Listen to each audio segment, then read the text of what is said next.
નમસ્કાર ગુજરાત આજના મુખ્ય સમાચારો ઉપર નજર કરીએ એ પહેલા ચેનલ ઉપર નવા છો તો ચેનલને સબસ્ક્રાઇબ કરી દેજો।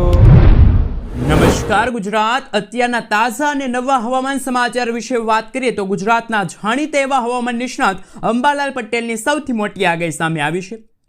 ગુજરાતમાં વાવાઝોડાનો ખતરો ટોળાઈ રહ્યો છે। જે આ દર્શક મિત્રો 26 ઓક્ટોબરથી નવેમ્બરની શરૂઆત સુધીમાં બંગાળની ખાડીમાં એક મજબૂત વાવાઝોડું બને તેવી આગાહી અંબાલાલ પટેલે વ્યક્ત કરી છે। આ વાવાઝોડાના કારણે ગુજરાતનું હવામાન પલટાશે। આ ઉપરાંત અંબાલાલ પટેલના જણાવ્યા અનુસાર 7 નવેમ્બર બાદ દક્ષિણ ભારતમાં ભારેથી ભારે વરસાદની શક્યતા છે, જેની અસર ગુજરાત રાજ્ય ઉપર થશે। હવે મેઘરાજા દિવાળીના તહેવાર પહેલા ફરી એકવાર ગુજરાતના વાતાવરણમાં પલટો લાવશે।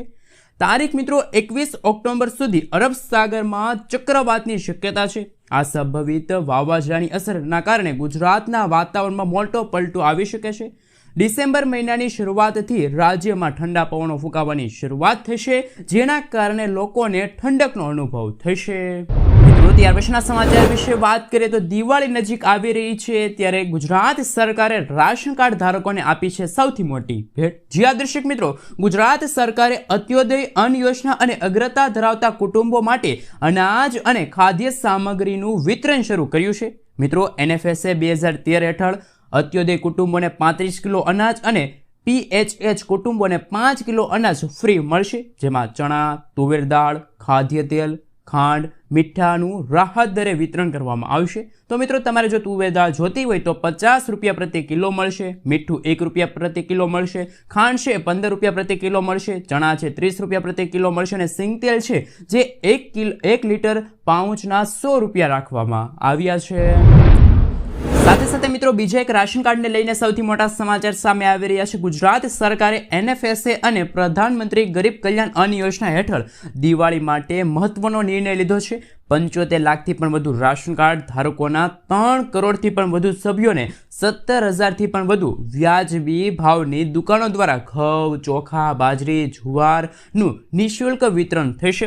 અંત્યોદય અને BPL પરિવારોને રાહત દરે ખાંડ અને ખાદ્ય તેલ પણ મળશે, જેથી તહેવારો ખુશીથી મનાવી શકાય। મિત્રો, ત્યાં પછીના સમાચાર વિશે વાત કરીએ તો શું ખેડૂતોના ખાતામાં જમા થશે આજે રૂપિયા 2000નો 21મો હપ્તો। પ્રધાનમંત્રી કિસાન સન્માન નિધિ યોજના એટલે કે PM કિસાન યોજના દેશના કરોડો ખેડૂતો માટે એક મોટો સહારો છે। આ યોજના ભારત સરકારે શરૂ કરી છે, જેથી ખેડૂતોને ખેતી અને ઘરના ખર્ચો માટે આર્થિક મદદ મળી શકે। આ યોજના હેઠળ ખેડૂતોને દર વર્ષે 6,000 રૂપિયા આપવામાં આવે છે, જે 3 વખત 2,000 રૂપિયાના હપ્તા તરીકે આપવામાં આવે છે। હાલ ખેડૂતો 21મા હપ્તાની રાહ જોઈને બેઠા છે। ક્યારે આવશે PM કિસાન સન્માન નિધિ યોજનાનો 21મો હપ્તો? કેટલાક રાજ્યોમાં દિવાળી એટલે કે ઓક્ટોબર મહિનાના અંતમાં ખેડૂતોના ખાતામાં પૈસા છે ટ્રાન્સફર થઈ શકે છે। જોકે હાલ સત્તાવાર તારીખ કેન્દ્ર સરકારે જાહેર કરી નથી, પરંતુ 20મો હપ્તો 2 ઓગસ્ટ 2025ના રોજ ખેડૂતોના ખાતામાં વડાપ્રધાન નરેન્દ્ર મોદી દ્વારા વારાણસીથી જાહેર કરવામાં આવ્યો છે, જેના કારણે PM કિસાન યોજના અંતર્ગત ખેડૂતોને આપતો ક્યારે મળશે એ અંગે હજુ ખેડૂતોને થોડીક રાહ જોવી પડશે। પરંતુ મિત્રો, આપણી જાણકારી માટે જણાવી દઈએ કે રૂપિયા 2000નો 21મો હપ્તો ક્યાં તો ઓક્ટોબર મહિનાના અંતિમ દિવસોની અંદર અથવા તો નવેમ્બર મહિનાના પ્રથમ અઠવાડિયાની અંદર ખેડૂતોના ખાતામાં છે ટ્રાન્સફર થઈ શકે છે। કેન્દ્ર સરકારે હજુ પણ કોઈ સત્તાવાર તારીખ જાહેર કરી નથી, પરંતુ મીડિયામાં ફરતા અહેવાલ અનુસાર આ તારીખો છે એ નક્કી કરવામાં આવી રહી છે। મિત્રો, ત્યાં પછીના સમાચાર વિશે વાત કરીએ તો ગુજરાતના દરેક ખેડૂત પર હાલ કેટલું દેવું છે એ જાણીને તમે ચોંકી જશો, કારણ કે કેન્દ્ર અને રાજ્ય સરકાર દ્વારા ખેડૂતોની આવક બમણી કરવાના વાયદાઓ છતાં ગુજરાતના ખેડૂતોની આર્થિક સ્થિતિ અત્યારે થોડીક મુશ્કેલ જણાય છે, એટલે કે કથળી છે। લોકસભામાં રજૂ થયેલા રિપોર્ટ મુજબ ગુજરાતના પ્રત્યેક ખેડૂતોના માથે આશરે 56,000 રૂપિયાનું દેવું છે, એવા અત્યારે આંકડા સામે આવ્યા। રાજ્યના 55 લાખથી પણ વધુ ખેડૂતોએ 14,000 કરોડ રૂપિયાની બેંક લોન લીધી છે। ખેતીનો ખર્ચ વધવા અને પાકને પૂરતા ભાવ ન મળવા જેવી સમસ્યાના કારણે આપણા ગુજરાતનો ખેડૂતો અત્યારે દેવામાં ડૂબી ગયો છે। ઘણા ખેડૂતો તો ખેતી છોડી રહ્યા છે અને બીજા વ્યવસાય ઉપર છે એ પરિવર્તિત થયા છે।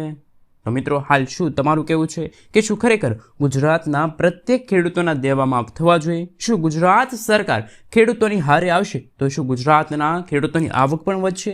ખાસ નીચે કોમેન્ટ બોક્સમાં કોમેન્ટ કરીને જરૂરથી જણાવી આપજો. મિત્રો તે પછીના સમાચાર વિશે વાત કરીએ તો લાંબા સમયથી મંદીનો સામનો કરી રહેલા સુરતના હીરા ઉદ્યોગ માટે આ દિવાળી થોડીક આશા લઈને આવી છે. જ્યાં દર્શક મિત્રો, લેબ્રોન હીરાની વૈશ્વિક માંગમાં વધારાના કારણે હીરા ઉદ્યોગ ફરી એકવાર તેજીનો અનુભવ કરી રહ્યો છે. આ સકારાત્મક વાતાવરણના પગલે આ વખતે દિવાળીની રજાઓ ટૂંકી રાખવાની તૈયારીઓ કરવામાં આવી રહી છે. સામાન્ય રીતે દિવાળી દરમિયાન સુરતના હીરા કારખાનાઓમાં 21 થી 25 દિવસનું વેકેશન રહેતું હોય છે, પરંતુ આ વર્ષે લેબ્રોન હીરાની માંગ વધવાના કારણે વેકેશન ફક્ત 10 થી 15 દિવસ રહે તેવી શક્યતા છે. અમેરિકા અને યુરોપ જેવા બજારોમાં કુદરતી હીરાની માંગ ઘટવાના કારણે મંદીને કારણે સુરત હીરા ઉદ્યોગ લાંબા સમયથી મુશ્કેલીમાં હતો. વિદેશમાં તહેવારોની મોસમને ધ્યાનમાં રાખીને લેબ્રોન હીરાની માંગ 20 થી લઈને 30% વધી છે. ચીનમાં માંગ વધવાના કારણે લેબ્રોન હીરાના ભાવમાં 13 થી 15% સુધીનો વધારો થઈ શકે છે. મિત્રો આગળના સમાચાર વિશે વાત કરીએ તો કેન્દ્રની નરેન્દ્ર મોદી સરકારે દિવાળી પહેલા મધ્યમ વર્ગને મોટી ભેટ આપી છે. જે દર્શક મિત્રો, કેન્દ્રીય ગૃહ નિર્માણ અને શહેરી બાબતોના મંત્રાલયે પ્રધાનમંત્રી આવાસ યોજના શહેરી 2.0 હેઠળ 1.41 લાખ વધારાના મકાનો નિર્માણ કરવાની મંજૂરી આપી. આ યોજના હેઠળ સરકારે શહેરી ગરીબો અને મધ્ય વર્ગને તેમના પોતાના ઘર માટે મદદરૂપ મળશે. એટલે કે મિત્રો, હવે ગુજરાત સહિત 14 રાજ્યોને મોદી સરકારે દિવાળી ભેટ આપી 2.5 લાખ કરોડ રૂપિયાની સહાયની થઈ ગઈ છે ફાળવણી. મિત્રો ત્યાર પછીના સમાચાર વિશે વાત કરીએ તો ગુજરાતમાં મગફળીની ખરીદી અને ટેકાના ભાવની નીતિને લઈને કિસાન સંઘ દ્વારા કેન્દ્ર સરકાર સમક્ષ એક અસામાન્ય માંગ અને મોટી માંગ કરવામાં આવી છે. કિસાન સંઘના જે પ્રમુખ છે પાલભાઈ આંબલિયાએ આવેદન આપી અને ખાસ ખેડૂતો માટે માંગણી કરી છે કે સરકાર ટેકાના ભાવે ખરીદી બંધ કરીને રજીસ્ટ્રેશન કરાવનાર દરેક ખેડૂતોના ખાતામાં સીધા 1,35,000 રૂપિયા જમા કરાવે અથવા તો દરેક ખેડૂતો પાસેથી 300 મણ મગફળીની ખરીદી કરે તેવી માંગ કરીને ખેડૂતો છે અત્યારે હાલ રસ્તા ઉપર દીપ પ્રાગટ્ય લઈને ઉતર્યા છે. શું મિત્રો આના વિશે તમારું શું કહેવું છે? ખરેખર ગુજરાતના ખેડૂતો પાસેથી સરકાર 300 મણ મગફળીની ખરીદી કરવી જોઈએ અથવા તો ખેડૂતોના ખાતામાં શું 1,35,000 રૂપિયા જમા થવા જોઈએ કે ના થવા જોઈએ? ખાસ નીચે કોમેન્ટ બોક્સમાં કોમેન્ટ કરીને જરૂરથી જણાવી આપજો. આ અંગે અમારી ચેનલ આ શોર્ટ માહિતી કોઈ પણ પ્રકારની પુષ્ટિ કરતી નથી કે આ મીડિયામાં ફરતા અહેવાલ સાચા છે કે પછી ખોટા, કારણ કે અત્યારે મીડિયામાં ફરતા અહેવાલ અનુસાર આ તમારા સુધી માહિતી છે પહોંચાડવામાં આવી રહી છે. આ અંગે અમારી ચેનલ આ શોર્ટ માહિતી કોઈ પણ પ્રકારની પુષ્ટિ કરતી નથી કે આ સમાચાર સાચા છે કે પછી ખોટા. મિત્રો ત્યાર પછીના સમાચાર વિશે વાત કરીએ તો ખેડૂતોએ તેમના ઉત્પાદનના પોષણક્ષમ ભાવ મળે તે માટે ખરીફ માર્કેટિંગ સિઝન 2025-26 અંતર્ગત રાજ્ય સરકાર દ્વારા લઘુત્તમ ટેકાના ભાવે ડાંગ, બાજરી, મકાઈ, જુવાર તથા રાંગીની ખરીદી ગુજરાત સરકાર નાગરિક પુરવઠા મારફતે કરશે. ભારત સરકાર દ્વારા ખરીફ માર્કેટિંગ સિઝન 2025-26 માટે ટેકાનો ભાવ ડાંગર માટે ₹2369 પ્રતિ ક્વિન્ટલ, ડાંગર ગ્રેડ એ માટે 2389 પ્રતિ ક્વિન્ટલ, મકાઈ માટે ₹2400 પ્રતિ ક્વિન્ટલ, બાજરી માટે 2775 પ્રતિ ક્વિન્ટલ, વધારાનું બોનસ ₹300 મળશે. જુવાર હાઇબ્રિડ માટે ₹3699 પ્રતિ ક્વિન્ટલ, બોનસ 300 મળશે.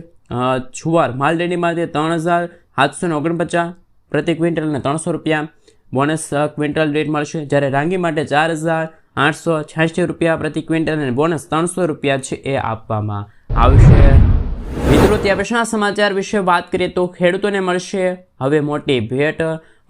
રાજ્યના દરેક નાગરિકોને રાસાયણિક ખાતર તેમજ જંતુનાશક દવાનો ઉપયોગ કર્યા વિના ઉત્પાદિત કરેલા શાકભાજીના પાકો માટે સરળતા રહે અને શાકભાજીના પાકોમાં પ્રાકૃતિક કૃષિને પ્રોત્સાહન આપવામાં આવે એવી અત્યારે માંગ અમલમાં મૂકવામાં આવી. આ યોજના અંતર્ગત શાકભાજીની ખેતી કરતા અને પ્રાકૃતિક ખેતી કરતા જે ખેડૂત મિત્રો છે એમને બિયારણ હોય, પ્રાકૃતિક ઇનપુટ ખેતી ખર્ચ હોય, શાકભાજીની પ્રાકૃતિક ખેતીને પ્રોત્સાહન મળે એ માટે મહત્તમ 20,000 રૂપિયા પ્રતિ હેક્ટર સહાય મળવાપાત્ર રહેશે. આ યોજનાના અમલીકરણ માટે રાજ્ય સરકાર દ્વારા પણ દિવસે ને દિવસે છે એ ફાળવણી કરવામાં આવી રહી છે. શું મિત્રો તમે પણ શાકભાજીના પાકોમાં પ્રાકૃતિક કૃષિને પ્રોત્સાહન આપીને યોજના શરૂ કરવા માંગો છો તો તમને પણ હવે હેક્ટર દીઠ મળી શકે છે 20,000 રૂપિયા સહાય.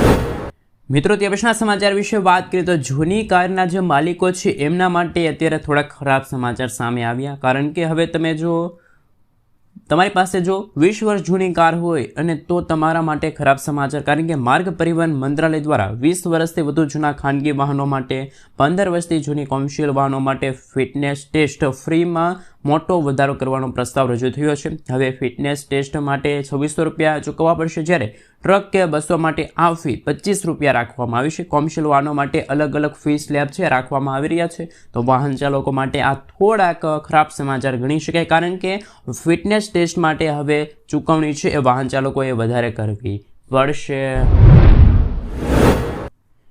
મિત્રો તે પછીના સમાચાર વિશે વાત કરીએ તો આધાર કાર્ડ ધારકો માટે પણ આવી ગયા છે મહત્વના સમાચાર. સુધારા વધારાની મર્યાદાને લઈને આવ્યા થોડાક અગત્યના સમાચાર.